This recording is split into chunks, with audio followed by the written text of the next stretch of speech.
Hello YouTube, very good morning to all of you. सुबह का 6:30 बज रहा है। एक और वीडियो हिस्ट्री के होराइजन से आपके सामने आ रहा है। इससे पहले जो वीडियो हमने शूट किया था हिस्ट्री से जुड़ा हुआ, that was belong to Harappan towns, और हमने उस वीडियो में हड़प्पन टाउन्स के जो फीचर्स थी, टाउन प्लानिंग थी, उसके बारे में जाना था, मैंने आपको बताया था। आज उसी सेक्शन यानी टाउन प्लानिंग का जो एक महत्वपूर्ण सेक्शन था, हाउस आर्किटेक्चर यानी कि गृह स्थापत्य, जो कक्षा 12 में एक महत्वपूर्ण टॉपिक के रूप में और कई बार एग्जाम में भी आया है, बोर्ड एग्जाम्स में। बोर्ड एग्जाम में तो कक्षा 12 के बच्चों के लिए, लेकिन जो हमारे तैयारी करने वाले बच्चे हैं उनको भी जानना चाहिए कि गृह स्थापत्य किस प्रकार से, या house architecture of Harappan towns किस प्रकार से बहुत ही ज्यादा महत्वपूर्ण था। पूर्व की वीडियो में मैंने आपको बताया है कि हड़प्पन सिविलाइजेशन 1921 में खोजी गई और उसके दो महत्वपूर्ण शहर यानी कि हड़प्पा और मोहनजोदड़ो, इनका एक्सकवेशन क्रमशः 1921 और 1922 में किया गया था। कुछ फैक्ट मैंने उस दिन छोड़ दिए थे, आज मैं बता रहा हूं। उसमें से एक सबसे इंपॉर्टेंट फैक्ट है, एक ऑर्गेनाइजेशन है या कह सकते हैं एक गवर्नमेंट का डिपार्टमेंट है, उसका नाम है ASI। ASI को कौन बता सकता है? कोई क्या है? लोग हाँ, yes, archaeological survey of India. Very good, archaeological survey of India, भारतीय पुरातत्व विभाग। ठीक, आर्कियोलॉजिकल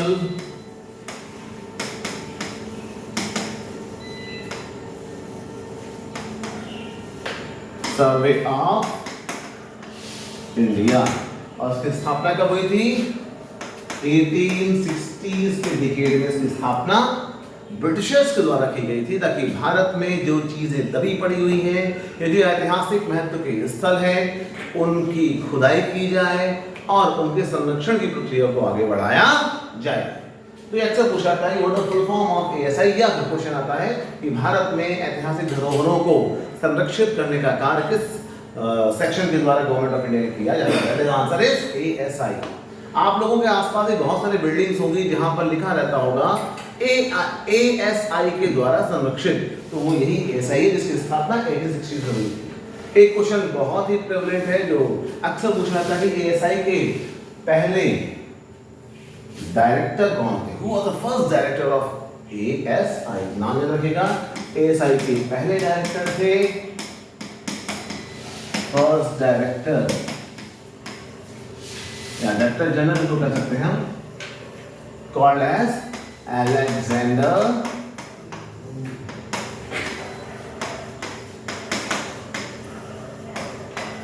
अलेक्जेंडर कनिंघम। क्लियर सभी को? ये फैक्ट है, याद रखिएगा। आगे बढ़ते हैं, इसके बाद हम लोग अब हम अपने उसमें जून पे आते हैं कि जिस समय हड़प्पन सभ्यता की खोज हुई, एट दैट टाइम यानी कि in the decade of 1920s, ये जो ASI था, हमने आपको फॉर्मूला याद कराया था कल, दैट वाज HDMR। हड़प्पा की खोज किसने की? दयाराम साहनी ने। और मोहनजोदड़ो की खोज किसने की? राखादास बनर्जी ने, यानी कि उस जगह की साइट को उन्होंने खोदा था। लेकिन इन सबको संरक्षण किसने दिया था? तो उस समय जो ASI के डायरेक्टर थे उनका नाम था मिस्टर जॉन मार्शल। और इन दोनों ही साइट्स के एक्सकवेशन के बाद ही जॉन मार्शल ने ये ईयर ध्यान रखिएगा 1924 में ये डिक्लेयर किया कि भारत में जो फर्स्ट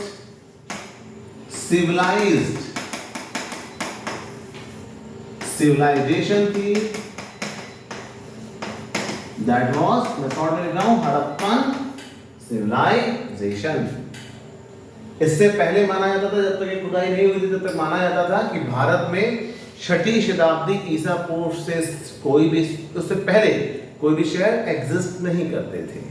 ठीक, तो इनके समय में जो खुदाई हुई उससे भारतीय शहरीकरण का जो इतिहास था, जो 600 BCE के आसपास था, वो उससे और 3000 साल पहले चला गया।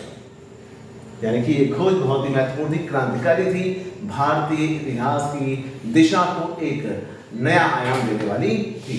तो ये कुछ फैक्ट जो आपको जानने चाहिए। मैं अब सीधा आऊंगा जो आज का टॉपिक है, दैट इज कॉल्ड एज गृह स्थापत्य, हड़प्पन टाउन्स का, या फिर हाउस आर्किटेक्चर।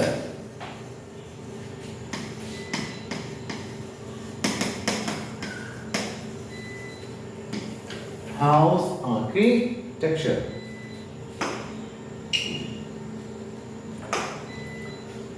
हाउस आर्किटेक्चर की बात करें तो सबसे पहले जो मैंने कल बताया था उस पॉइंट को समझना है। सबसे पहले उसको इमेज से समझ लेते हैं। कि आपको मैंने बताया था कि इस टाइप से रोड्स हुआ करती थी और जो एक दूसरे को बाइसेक्ट करती थी 90 डिग्री पर।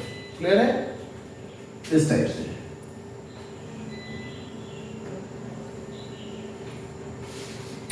क्लियर। और इसी रोड पर कि एक साइड से कम घर की जो दीवार थी वो मुख्य सड़क के से अटैच हुआ करती थी। पहला फीचर क्या आता है कि जो मुख्य सड़क थी उससे घर की एक दीवार कम से कम कनेक्टेड हुआ करती थी। रीजन उसके पीछे था कि इस सड़क के किनारे किनारे प्रॉपर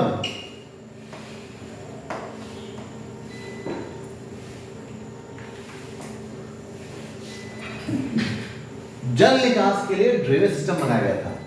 तो अगर एक दीवार से कनेक्ट नहीं होगी तो पानी जो होगा, घर का वेस्ट वाटर होगा, वो कैसे बाहर निकाला जाएगा। इसीलिए जितने भी घर हमको मिले हड़प्पन टाउन्स में, गृह स्थापत्य में ध्यान रखा गया कि घरों का पानी डिस्चार्ज करने के लिए, घरों से बाहर निकालने के लिए क्या किया गया था, उसको दीवार को मुख्य सड़क से जोड़कर रखा गया था। एक चीज। दूसरा आता है, मैंने उससे पहले बताया था कि जो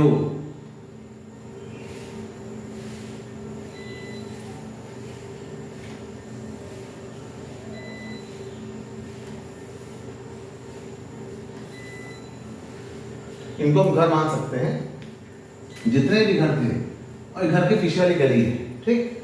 तो मैंने एक और फीचर आपको बताया था। वो दूसरा फीचर क्या था कि हमें जितने भी हड़प्पा के टाउन्स मिले हैं, सभी जगहों पर जो लोगों के रहने वाले आवास स्थल थे या जो घर थे, उनमें सबसे इंपॉर्टेंट फीचर आया कि हमेशा घर का जो मुख्य द्वार था पीछे की तरफ था, बैक साइड में था। Very important.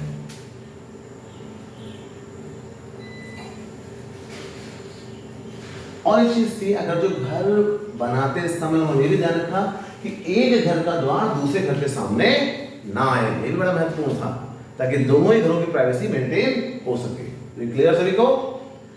घरों के अंदर जाने का मुख्य द्वार हमेशा पीछे वाली गली से होता था, आगे से बिल्कुल भी द्वार उन्होंने नहीं रखा। रीजन क्या होगा, सोचा आपने कभी सोचा आपने? कभी सोचा आपने? नहीं सोचा ना, बताता हूं। एक्चुअली में सामने से नालियां जाती थी। अगर यहां से वो गेट बनाते, अभी एक फीचर और आ रहा है, अगर वो गेट बनाते तो वो बिल्कुल ग्राउंड लेवल पे होता और वहां से नालियों से उठने वाली जो फाउल स्मेल है या जो उसमें जो बैक्टीरिया है वो घरों में प्रवेश कर सकते थे। इसलिए उन्होंने हेल्थ कॉन्शियस होते हुए गेट हमेशा कहां रखे, पीछे की तरफ रखे, ताकि नाली से प्रॉपर डिस्टेंस रहे और उनके स्वास्थ्य को कोई नुकसान ना पहुंचे। क्लियर सभी को? गेट क्यों पीछे थे, अब आगे बात करते हैं। इसके अलावा जो घर बने हैं वो सारे के सारे किससे बने हैं? बर्न्ड ब्रिक से। इसका मतलब क्या हुआ? हिंदी वाले स्टूडेंट पूछ रहे हैं बर्न्ड ब्रिक क्या होता है सर? इसका मतलब हो पकी हुई ईंटें। आग में उन ईंटों को पहले सांचों में तैयार किया गया और फिर उसको धूप में सुखाया गया या फिर आग में जला करके उसको पका लिया गया। जैसे आग भी होता है, आप देखते हो पकी हुई ईंटें आती हैं और उनका रेशियो हर जगह कितना है? 4:2:1। कल मैं बताया था ये वही चीज है, सब जगह पर एक ही रेशियो, कोई अंतर नहीं। तो बर्न्ड ब्रिक का यूज हुआ है, ठीक। अब एक और इंपॉर्टेंट फीचर आता है, हेल्थ को ध्यान में रखते हुए मोस्ट ऑफ द जो हाउसेज हैं वो क्या है? Single storey. कुछ हाउस है वो क्या है? Double storey. तो जो सिंगल स्टोरी हाउसेज थे उसमें उन्होंने क्या किया? बहुत इंपॉर्टेंट फीचर है यहाँ पर कि सिंगल हो या डबल हो, इससे कोई मतलब नहीं है। जो सिंगल स्टोरी हो या डबल स्टोरी हो, जो भी घर था उसमें ग्राउंड लेवल पर, यानी कि जैसे ये मेरा रूम है, यहाँ पर विंडोज आप देख रहे हो, ग्राउंड लेवल पर नो विंडो, कोई भी विंडो नहीं थी। यानी कि खिड़कियां नहीं थी। अब आपके दिमाग में आएगा कि खिड़कियां नहीं थी तो हवा कैसे आती थी, प्रकाश कैसे आता था, उस समय तो लाइटें थी, तो उसके भी बात करेंगे आगे। ठीक है, तो जो इतिहासकारों ने हड़प्पन टाउन्स के बारे में कहा है कि इसमें विंडो नहीं थी, तो अच्छा हम जानते कैसे इसके बारे में? क्या हड़प्पा तो लिखा हुआ हम पढ़ पाए? बिल्कुल नहीं पढ़ पाए। ये सब चीजें जब हमने खुदाई की, जो पुरावस्तुएं मिली, उसके आधार पर इतिहासकारों ने अंदाजा लगाया है कि ऐसा ही रहा होगा। तो ग्राउंड लेवल पर विंडो ना छोड़ने का जो रीजन था वो सिंपल सा था कि वो हेल्थ को मेंटेन करना चाहते थे, जैसा कि मैंने बताया गेट पीछे की तरफ था, और दूसरा रीजन था वो अपने घरों की प्राइवेसी को मेंटेन करना चाहते थे कि बाहर से कोई निकलने वाला व्यक्ति घर के अंदर क्या घटनाक्रम चल रहा उसके बारे में जानकारी ना प्राप्त कर सके।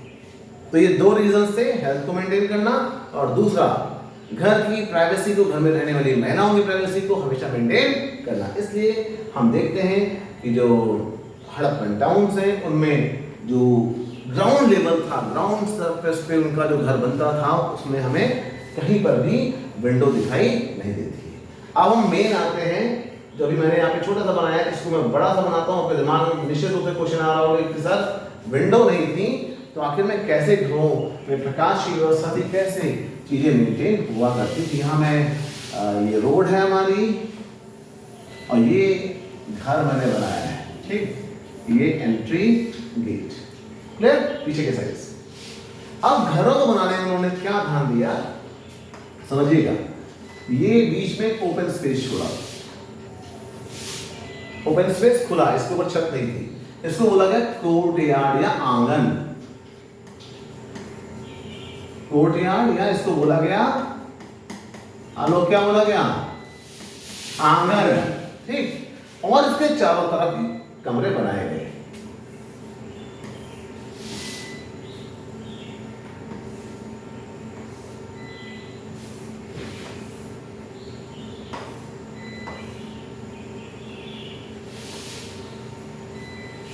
ठीक, अब देखिए ध्यान दीजिए, आंगन का जो उपयोग था क्या था, महिलाएं उसी आंगन में बैठ के आज भी काम करती हैं। गेहूं को छोड़ना हुआ या चावल साफ करना हुआ या कोई और काम करना हुआ, लहसुन छीलना हुआ, प्याज छीलना हुआ, सब आंगन बैठ करती थी, उस समय करती थी। तो ध्यान रखा गया कि जो गेट, हमें ध्यान रखना हमेशा गेट साइड में उन्होंने बनाया, क्यों, ताकि यहाँ से निकलने वाला कोई भी व्यक्ति घर के अंदर आंगन में क्या कार्य हो रहा है उसका ऑब्जर्वेशन ना कर पाए। ये बहुत इंपॉर्टेंट फीचर था हड़प्पन टाउन्स का। तो उन्होंने आंगन बना करके जो प्रकाश ना आने की समस्या थी, हवा ना आने की समस्या थी, उसको रिजॉल्व कर लिया। क्लियर है, आगे बढ़े। तो ये आर्किटेक्चर था उनका अबाउट द गृह स्थापत्य या हाउस आर्किटेक्चर। पीछे से की तरफ से गेट, बीच में आंगन, चारों तरफ कमरे। ठीक, आगे बढ़े। नेक्स्ट पॉइंट आता है इसके बाद, हमें कुछ घर ऐसे भी मिले हैं जो हड़प्पन टाउन्स का लोअर टाउन था या सिटाडेल था, वहां पर कुछ घर ऐसे भी मिले जो कि सिंगल स्टोरी ना होकर के डबल स्टोरी है, यानी कि वहां पर दूसरी छत, दूसरी मंजिल, यानी कि ग्राउंड स्टोरी मिलती है, उसके बाद फर्स्ट फ्लोर भी मिलता है, फर्स्ट स्टोरी भी मिलती है। ठीक, तो जब हम देखते हैं ऐसे घर जहां पर फर्स्ट फ्लोर थी, वहां पर ऊपर जाने के लिए क्या थी, सीढ़ियां बनी हुई थी। तो जिन घरों में सीढ़ियां मिली हैं उनका मतलब था कि वहां पर निश्चित रूप से ऊपर फर्स्ट फ्लोर रहा होगा। अगर फर्स्ट फ्लोर, और जिन जिन घरों में फर्स्ट फ्लोर था वहां पर उन्होंने फिर फर्स्ट फ्लोर वाले पर विंडोज बनाई। क्यों? क्योंकि फर्स्ट फ्लोर ऊंचाई पे होता है, कम से कम 10-15 फीट की ऊंचाई पे होगा, नीचे से निकलने वाला व्यक्ति उसको नहीं देख पाएगा, और दूसरा नीचे से उठने वाली फाउल स्मेल जो है, जो बैड स्मेल है नालियों से उठती है, या जो बैक्टीरिया होते हैं वो उतनी ऊंचाई तक नहीं पहुंच पाएंगे। तो इसलिए हम देखते हैं कि जो फर्स्ट फ्लोर है हड़प्पन टाउन्स का या हड़प्पन टाउन में जो घरों का है, वहां पर हमें विंडोज ऑब्जर्वेशन में आती है।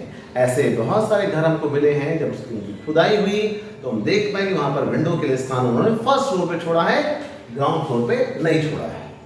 क्लियर है? तो ये सारे फीचर थे हड़प्पन टाउन से जुड़े हुए गृह स्थापत्य से, जो मैंने आपसे शेयर किए। होप सो कि ये आपको समझ में आया होगा। और इससे जुड़ा हुआ एक और वीडियो भी मैंने इस पर चर्चा नहीं की है आपसे कि पानी कैसे निकलता था, उसका एक अलग वीडियो है, क्योंकि अर्नेस्ट मैके ने हड़प्पन टाउन्स की जल निकास प्रणाली को अद्वितीय कहा है। तो उसके लिए अलग वीडियो मैंने बनाया, वहाँ पर भी इस हाउस आर्किटेक्चर का उपयोग होगा कि हाउस से या घरों से वेस्ट वाटर जो था उसको निकालने की क्या व्यवस्था हड़प्पन पीपल्स के द्वारा या नगर नियोजन करने वाले लोगों के द्वारा की गई थी। एक महत्वपूर्ण चीज ध्यान रखिएगा, हड़प्पन सभ्यता की सबसे महत्वपूर्ण व्यवस्था जो विशेषता है वो यही है कि आज से लगभग 4500 साल पहले इतनी बड़े स्तर पर जो ये नगर नियोजन किया गया हड़प्पन टाउन्स में, चाहे कहीं पर भी हड़प्पन टाउन रहा हो, चाहे वो हड़प्पा में रहा हो, चाहे लोथल में रहा हो, चाहे वो मोहनजोदड़ो में रहा हो, कालीबंगा में रहा हो, राखीगढ़ी में रहा हो, कहीं भी रहा हो, हमें यही आर्किटेक्चर दिखाई देता है। अपने आप में ये बहुत बड़ी बात थी। आज भी इस टाइप की चीजों को मैनेज कर पाना बड़ा ही मुश्किल है कि हर जगह एक जैसी चीजों को व्यवस्थित किया जा सके, लेकिन हड़प्पन टाउन में हमेशा यूनिफॉर्मिटी देखते हैं, हमेशा टाउन दो भागों में डिवाइड मिलता है हमको, हाउस आर्किटेक्चर ऐसा ही मिलता है, और हाउस को बनाने के लिए जो ईंटों का उपयोग किया गया है वो हमेशा क्या रेशियो रहता है बच्चों क्या रेशियो रहता है 4:2:1, कोई चेंज नहीं।